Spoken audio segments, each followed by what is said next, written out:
আজকে আমরা নার্সিং ভর্তি পরীক্ষার জন্য সাধারণ জ্ঞানের খুবই গুরুত্বপূর্ণ একটা টপিক, সেটা হইতেছে নদ নদী। এই টপিকটা সম্পর্কে পড়বো এবং দুইটা পার্টে এই সম্পূর্ণ টপিক শেষ করার চেষ্টা করবো ইনশাল্লাহ। চলো আমরা আমাদের ক্লাসটা শুরু করতেছি। চলো ক্লাস শুরুর আগে মাত্র 1 মিনিটে একটি বিজ্ঞাপন দেখে নেই। তোমার নার্স হওয়ার স্বপ্ন দুঃস্বপ্নে পরিণত হওয়ার জন্য শুধুমাত্র একটি কারণই যথেষ্ট, তা হচ্ছে সঠিক গাইডলাইন না পাওয়া। যদি ব্যর্থ না হতে চাও তাহলে অবশ্যই মেন্টরদের গাইডলাইন নেওয়া অনিবার্য। ফার্স্ট সেকেন্ড থার্ড টাইমারদের জন্য আমরা নিয়ে এসেছি এমন একটি কোর্স যা ইতিমধ্যে শিক্ষার্থীদের বিশ্বাস অর্জন করেছে এবং হয়েছে আস্থার প্রতীক। এই কোর্সের সব থেকে বিশেষ সুবিধাগুলো হলো আমাদের কোর্সে ভর্তি হলে একটি টাকারও এক্সট্রা বই বাজার থেকে কিনতে হবে না। সব সাবজেক্টের কম্প্যাক্ট বইগুলো আমাদের কোচিং থেকেই দেওয়া হবে। মনে রাখবে, তুমি সেই কোর্সে এনরোল করছো যেখানে অলরেডি অসংখ্য শিক্ষার্থী সফল হয়েছে। তাদের রিভিউগুলো দেখলেই বুঝতে পারবে। চান্সপ্রাপ্ত শিক্ষার্থীদের কথা শুনে ভর্তি হও। ভাইয়ারে একটা বই এবং ভাইয়ার ক্লাসগুলোই যথেষ্ট। Kapasia, Gazipur. MN master nursing coaching সেরা, নার্সিং ইনস্টিটিউট, কিশোরগঞ্জ। হাতের সময় ছিল মাত্র 1.5 মাস। Nursing and midwifery, Jessore. ঠিক এরকম অসংখ্য রিভিউ ছড়িয়ে ছিটিয়ে রয়েছে, অসংখ্য চান্সপ্রাপ্ত স্টুডেন্টদের রিভিউ। আমাদের বই, বড় teacher panel, exam batch, routine, revision, এই সব কিছু এমন একটি কোর্সের মধ্যে পাচ্ছ যে কোর্স ফি তোমাকে অবাক করতে বাধ্য। একদম রিজনেবল, যেন তোমরা সবাই এনরোল করতে পারো। এরপর যদি ক্লাস কোয়ালিটি নিয়ে সন্দেহ থাকে আমাদের হোয়াটসঅ্যাপে নক করো, ডেমো ক্লাস দেখো, নিজে বিবেচনা করো। এই কোর্সে আরো অসংখ্য সিক্রেট ফ্যাসিলিটিস আছে যা অন্য কোথাও নেই। বিস্তারিত জানতে আমাদের হোয়াটসঅ্যাপে নক করো, আমাদের কোর্স সম্পর্কে সেখানে বিস্তারিত জানানো হবে। আবারও বলি, মনে রেখো, এই কোর্সে ভর্তি হলে পরবর্তীতে প্রিপারেশনের জন্য এক্সট্রা একটি টাকাও খরচ করতে হবে না। 01797710326 এই নাম্বারে হোয়াটসঅ্যাপ অথবা কল করে জেনে নাও বিস্তারিত। বিভিন্ন চাকরির পরীক্ষা, বিশ্ববিদ্যালয়ে ভর্তি পরীক্ষা থেকে শুরু করে সকল কম্পিটিটিভ এক্সামের জন্য নদ নদী সাধারণ জ্ঞানের এই টপিকটা সবাইকে পড়তেই হবে। এখন আমরা এই স্পেশাল ক্লাসটা দিচ্ছি এবং এই ক্লাসটা দেখা কেন গুরুত্বপূর্ণ সেটা বলি। নদ নদী কৌশলের মাধ্যমে শেষ করায় দেওয়া হবে, কারণ এটা অনেক কঠিন একটা টপিক মনে হয়। দ্বিতীয়ত, এখানে যে লাইনগুলো তুলে ধরা হয়েছে সেই প্রত্যেকটা লাইন প্রিভিয়াস কোনো কোনো এক্সামে আসা, যার কারণে আমরা এই টপিকটা এখন শেষ করলে একাধারের মধ্যে টপিকটাও শেষ হয়ে যাবে। আমরা এটাও বলতে পারবো যে সকল ধরনের প্র্যাকটিস, বিভিন্ন ধরনের পরীক্ষা আসে প্র্যাকটিস করা আমাদের শেষ। এটা এই ক্লাসের স্পেশালিটি। তো চলো আমরা ক্লাসটা শুরু করতেছি। শুরুতে আমাদেরকে খেয়াল রাখতে হবে যে নদ নদীর যে বিষয়গুলো নিয়ে আমরা প্যারা খাই সেটা হইতেছে যে উৎপত্তি স্থল নিয়ে, তারপর সম্মিলিত প্রবাহ, কোনটা কোনটার সাথে মিলে কি হয়েছে, কোন জায়গায় মিলিত হয়েছে, সবগুলো অতি সহজে কমপ্লিট করা সম্ভব। চলেন আগে আমরা আমাদের বেসিক তথ্যগুলো জানি, তারপর কৌশলের মাধ্যমে ওই জিনিসগুলো কমপ্লিট করার চেষ্টা করবো। শুরুতেই জেনে নেই যে নদী সম্পর্কিত যে বিদ্যা, যে পড়াশোনা, সেটাকে আমরা বলবো পটামোলজি, এবং যৌথ নদী কমিশন অর্থাৎ জয়েন্ট রিভার কমিশন, যেটা JRC, এটা কবে গঠিত হয়? দেখেন, বাংলাদেশের জন্য বা যে কোনো দেশের জন্য নদী খুবই গুরুত্বপূর্ণ একটা বিষয়, খুবই গুরুত্বপূর্ণ একটা বিষয়। তাই দেশ স্বাধীনের পরে ওইটা সলভ আমাদেরকে করতে হয়েছে শুরুতে। যেমন দেশ স্বাধীনের পরে আমাদেরকে পতাকা নিয়ে কাজ করতে হয়েছে 1972 সালের জানুয়ারি মাসের দিকে, ঠিক তেমনই এইটাও 1972 সালে, খুবই ইম্পর্টেন্ট একটা টপিক। সো আমাদেরকে 1972 সালে এটা সমাধানটা করতে হয়েছে, 1972। এখন আসি আমরা যে বাংলাদেশের আন্তঃসীমান্ত বা অভিন্ন নদীর সংখ্যা কত। দেখেন, এইটা আমাকে জীবনেও কষ্ট করে মনে রাখা লাগে নাই। এর কারণ হইতেছে যে ভারতের ভিতরে বাংলাদেশের ছিটমহল কয়টা আছে দেখেন। ছন্দ দিয়ে পড়বো, কিন্তু ছন্দগুলো আবার এমন ভাবে পড়বো সেগুলো যেন আমাদের জিকের অন্য জায়গায় গিয়ে লাগে। আমরা হয়তো একটা ছন্দ পড়ে আমাদের মাথা নষ্ট করবো না।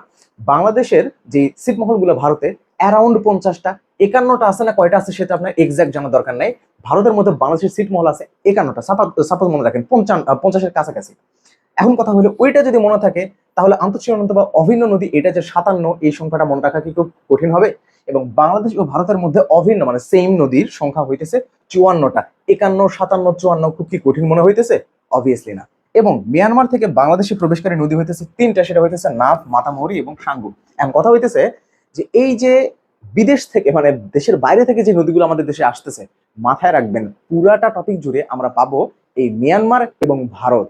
মিয়ানমার থেকে যে তথ্যগুলো পড়বো আমরা, তার মধ্যে 2টা তথ্য পড়বো, তার মধ্যে একটা লাইন হইতেছে এইটা। প্যারা খায় না, জাস্ট এইটা মুখস্থ করে রাখেন। এরপরে যা পড়বো সব ভারত সম্পর্কে, নাফ, মাতামুহুরি, সাঙ্গু। ঠিক আছে? আচ্ছা, গেল এই তথ্যগুলো। এরপরে আমরা দেখি যে কি কি আসছিল। এই যে জিনিসগুলো, এগুলো হইতেছে আমরা পরের ক্লাসে কৌশলের মাধ্যমে পড়বো। আগে আমরা বেসিক যে নলেজগুলো, সেই বেসিক নলেজগুলো শেষ করে নিই।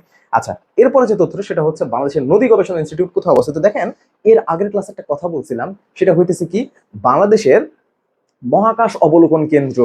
আমি একটু ব্যঙ্গ করে ইয়াকি করে বলছিলাম বাংলাদেশেও মহাকাশ অবলোকন কেন্দ্র আছে, বাট এত খুশি হওয়ার দরকার নেই। সেটা ভাঙ্গা, ফরিদপুরে অবস্থিত, এই জন্য মনে রাখছিলাম যে ভাঙ্গা, ফরিদপুর অত ভালো কোয়ালিটির না। তো এবারও ওই যে বাংলাদেশের নদী গবেষণা ইনস্টিটিউট, এটাও কিন্তু হারোয়াকান্দি, ফরিদপুরে অবস্থিত। সো এটা মনে রাখতে সমস্যা হবে না, মহাকাশ অবলোকন কেন্দ্র এবং এইটা। ঠিক আছে? আচ্ছা, এরপর দেখেন বাংলাদেশে আন্তর্জাতিক মানের নদী হইতেছে পদ্মা। কেন জানেন আন্তর্জাতিক মানের নদী? কারণ মানে আন্তর্জাতিক ভাবে ইন্টারন্যাশনালি বিভিন্ন দেশ ঘুরে বাংলাদেশে আসছে, মানে অন্যান্য দেশের বাইরের দেশ ঘুরে এখানে আসছে, এবং এই জন্য কিন্তু এটা সব থেকে দীর্ঘতম। মাথায় রাখতে হবে পদ্মা কি লংগেস্ট রিভার, ঠিক আছে? আচ্ছা, সেটা হইতেছে 341 কিলোমিটার, ঠিক আছে?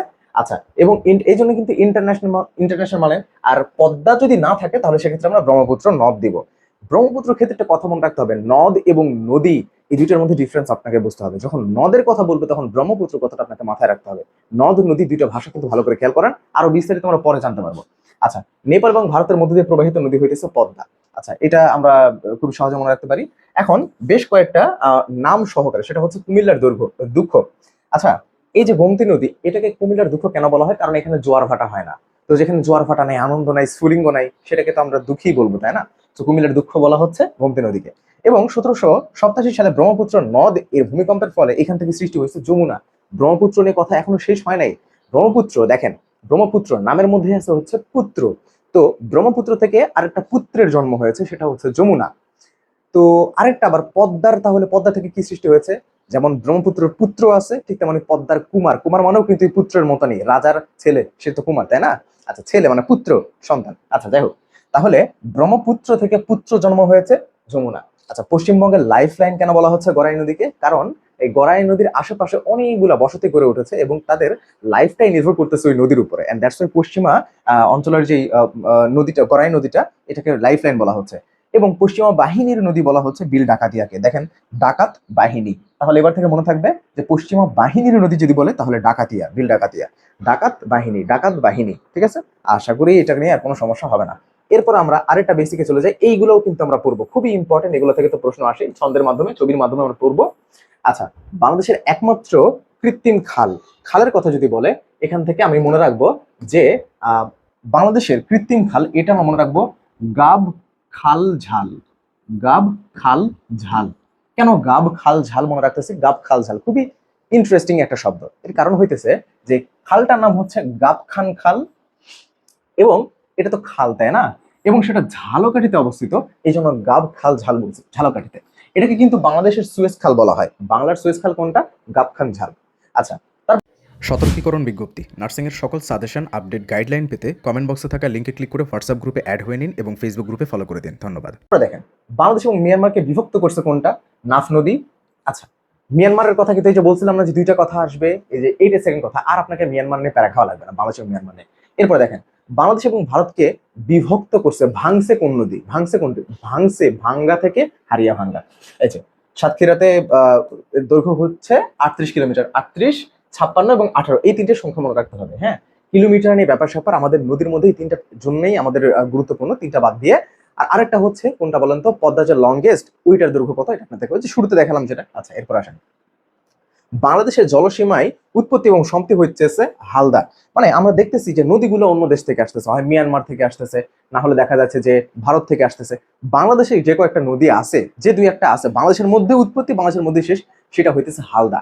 এবং এই জন্য কিন্তু হালদাতে মৎস্য চাষ করা হয়। কেন? কারণ যদি আমরা অন্য নদীতে করি তাহলে মাছগুলো তো নদী দিয়ে অন্য দেশে চলে যাবে, কিন্তু হালদা দেশের মধ্যে উৎপত্তি, দেশের মধ্যেই শেষ, তাই হালদাতে আমরা মাছ চাষ করি। আরো বিস্তারিত আমরা জানতে পারবো। এই জন্য এই হালদা যদি অপশনে না থাকে, ও আর একটা কথা, বাংলাদেশের জলসীমায় উৎপত্তি এবং বাংলাদেশের জলসীমায় সমাপ্তি।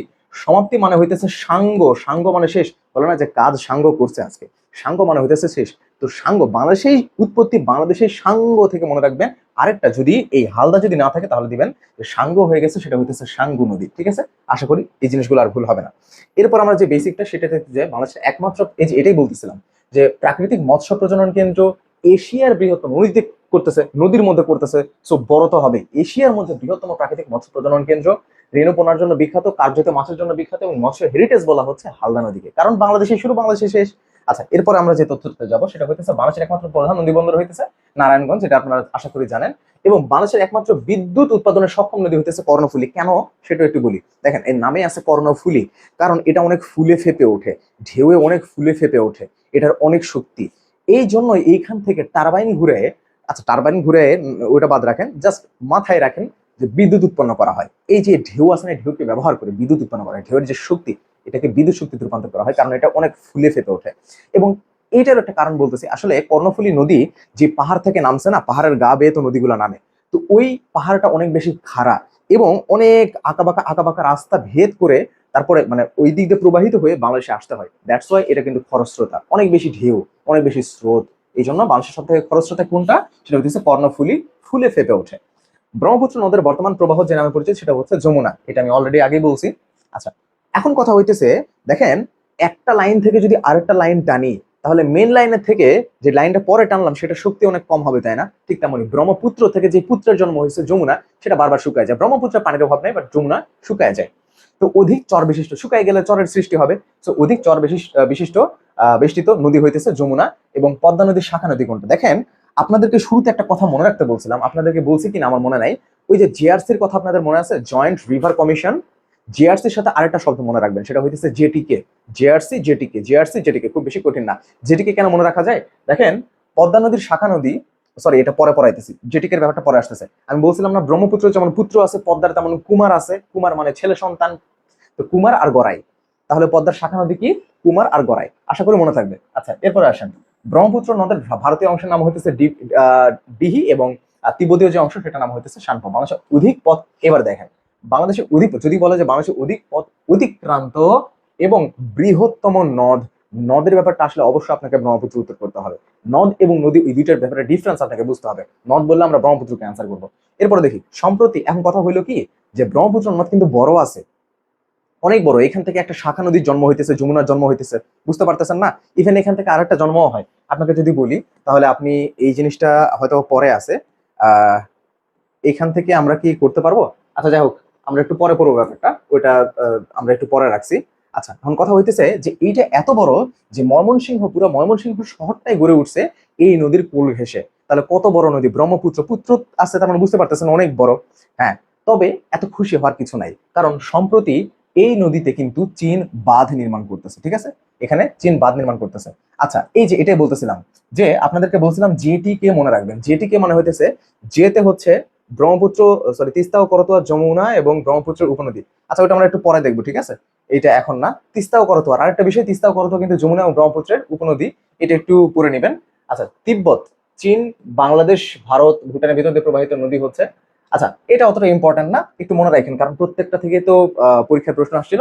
তিব্বত, ভারত এবং ভুটান এগুলোর মধ্যে দিয়ে প্রবাহিত নদী হইতেছে ব্রহ্মপুত্র, অনেক বড়। আপনাদেরকে তো বললামই যে আপনারা নদী সম্পর্কে যত তথ্য পড়বেন তার মধ্যে ব্রহ্মপুত্র বড় পাবেন, যমুনা বড় পাবেন, পদ্মা বড় পাবেন, আর সরি যমুনা বড় পাবেন না, মেঘনা বড় পাবেন, ব্রহ্মপুত্র বড় পাবেন, এবং আরেকটা হইতেছে কি বলেন তো, পদ্মা। এই কয়েকটা সব থেকে স্ট্রংগেস্ট। আর তারপরে যদি আমরা বলি তাহলে সেটা হইতেছে কর্ণফুলী। ঠিক আছে। আচ্ছা, এরপরে দেখি বাংলাদেশের বৃহত্তম, এটা যদি বলে বাংলাদেশের বৃহত্তম, প্রশস্ততম, গভীরতম, নব্যতম চিরযৌবনা নদী হইতেছে মেঘনা। খুবই বেশি ইম্পর্টেন্ট, খুবই বেশি ইম্পর্টেন্ট। তাহলে যদি বলে যে লংগেস্ট, কিন্তু বলে নাই, লংগেস্ট বললে আমরা মানে দীর্ঘতম বললে আমরা পদ্মা ক্যান্সেল করতাম, বাট বাংলাদেশের বৃহত্তম, প্রশস্ততম, গভীরতম, মানে গভীর, প্রশস্ত, চওড়া এবং বড়, নাব্যতম, চিরযৌবনা। চিরযৌবনা কেন বলা হয়? কারণ চিরকাল তার মধ্যে যৌবন থাকে, অর্থাৎ পানি থাকে, শুকায় না। দ্যাটস ওয়াই সেটা হইতেছে মেঘনা। আচ্ছা, এরপরে আমরা যে তথ্যগুলো, সেই তথ্যগুলোতে একটু আসি। যে নদীর নামকরণ হয়েছে একজন ব্যক্তির নামে, সেটা হইতেছে রূপসা, কারণ রূপলাল সার নাম অনুসারে। এবং ফেনী নদীর নাম অনুসারে হচ্ছে, ফেনী জেলার নাম অনুসারে ফেনী নদীর নামটা করা হয়েছে, নামকরণ করা হয়েছে। বাংলাদেশ থেকে ভারতে গিয়ে পুনরায় বাংলাদেশে ফিরে এসেছে এরকম নদী কয়টা? দেখেন, এটা আপনাদেরকে জাস্ট সিম্পলি মনে রাখতে হবে, আটা। আটা মনে রাখলেই হয়ে যাবে। তারপর আমাকে অত বেশি প্যারা খাওয়া লাগে নাই। টাঙ্গন আর আত্রা, এটা তো এমনি মনে রাখা যায়, দুইটা মনে রাখতে পারবেন না? টাঙ্গন, আত্রার মধ্যে তো একটা আশি আশি ভাব আছে, মানে ভারতে গিয়ে আবার পুনরায় বাংলাদেশে আশি আশি ভাব আছে, বাংলাদেশে চলে আসছে। আর দুইটা আমি এমনি মনে রাখতে পারি, কিভাবে? বাংলাদেশে যে ফিরে আসছে, দেশের নদী দেশে ফিরে আসছে, খুব ভালো ব্যাপার না? সো মহা আনন্দ আমাদের, মহানন্দ, মহানন্দ। এবং পুনর্ভবা, পুনর আবির্ভাব, পুনর আবির্ভাব, আবির্ভাব মানে হইতেছে আবার আসছে, আবির্ভাব ঘটছে, তাহলে সেটাই তো পুনর্ভবা। সো পুনর্ভবা শেষ। পুনরাবির্ভাব মানে আবার আসা। আচ্ছা, চলন বিলের মধ্যে দিয়ে প্রবাহিত নদী হইতেছে আত্রাই, একটু তথ্যটা মাথায় রাখবেন। এবং বাংলাদেশ থেকে ভারতে প্রবেশকারী নদী হইতেছে একটা, অনলি একটা।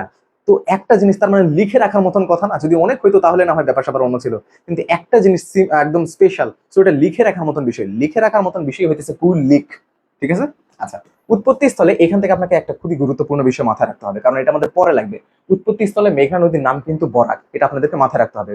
এবং বরাক থেকে দুইটা শাখা আবার চলে গেছে, এই ব্যাপারে আমরা একটু পরে দেখবো, কিন্তু আপনাদেরকে এটা মাথায় রাখতে হবে যে উৎপত্তি স্থলে মেঘনার নাম হইতেছে কিন্তু বরাক। আচ্ছা, এরপর আমরা যে তথ্যগুলো, সেই তথ্যগুলো একটু দেখার চেষ্টা করি। দেখেন, নদী ভাঙ্গনে সর্বশান্ত যে জনগণগুলা, তাদেরকে বলা হচ্ছে শিকস্তি। আপনারা মাথায় রাখবেন, সর্বশান্ত হলে দন্তস্ব দন্তস্ব শিকস্তি। এবং যারা পায়, নদী ভাঙনে যারা জমিটা হারায় ফেলে, সর্বশান্ত হয়ে যায়, তাদেরকে শিকস্তি বলা হয়। এবং কোনো কোনো জায়গায় নদীর চর জাগে, তখন কেউ কেউ কিন্তু জমি পায়। ওই জমি পাওয়া নিয়ে দেখেন না যে দখলদার শুরু হয়, দখলদারদের উৎপাত শুরু হয়, ওইখানে জমি পায় চাষাবাদ শুরু করে। তো যারা জমি পায়, পায় হলে পয়স্তি, সর্বশান্ত হলে শিকস্তি, শেষ। বাংলাদেশের সব থেকে ছোট নদী হইতেছে গাঙ্গিনা। দেখেন এইটা মনে রাখতে সমস্যা হবে না। দেখেন ভারতের মধ্যে সব থেকে বড় নদী না, মানে ইম্পর্টেন্ট নদী কোনটা? গঙ্গা। কারণ ওই যে ওইখানে সনাতন ধর্মাবলম্বী আছে এবং তারা গঙ্গাকে তাদের দেবতা হিসেবে মানে, আমি যদি ভুল না করে থাকি। আচ্ছা, গঙ্গা। আর বাংলাদেশে কোনটা আছে সব থেকে ছোট? গাঙ্গিনা। ঠিক আছে। আচ্ছা, এরপর দেখি হাইকোর্ট যে নদীকে প্রথম জীবন্ত সত্তা হিসেবে আখ্যায়িত করে। দেখেন এই যে তুরাগ আপনারা দেখতে পারতেছেন না, আপনারা যারা চাকরি প্রিপারেশন নেবেন বা জিকের ক্লাস দেখতেছেন, আপনাদের নিশ্চয়ই কিন্তু বাংলা আছে সাবজেক্ট, এবং বাংলাতে দেখবেন যে ঘোড়ার সমার্থক শব্দ কি? তুরাগ। মাথায় রাখতে হবে। তো ঘোড়া, ঘোড়া একটা জীবন্ত জিনিস, সো এটার নামে নামকরণ করা হয়েছে তুরাগ। তাহলে জীবন্ত সত্তা কোনটা? তুরাগ। আশা করি এই জিনিসগুলো আপনারা বুঝতে পারছেন। তাহলে বেসিক কিন্তু আমাদের এইখানে শেষ হচ্ছে। নদী সম্পর্কিত যত বেসিক আমরা এখানে শেষ করতেছি। নেক্সট ক্লাসে উৎপত্তি স্থল বা সম্মিলিত প্রবাহ সম্পর্কে তথ্য জানার মাধ্যমে আমরা আমাদের এই টপিকটা শেষ করবো ইনশাল্লাহ। আল্লাহ হাফিজ, ভালো থাকবেন সবাই।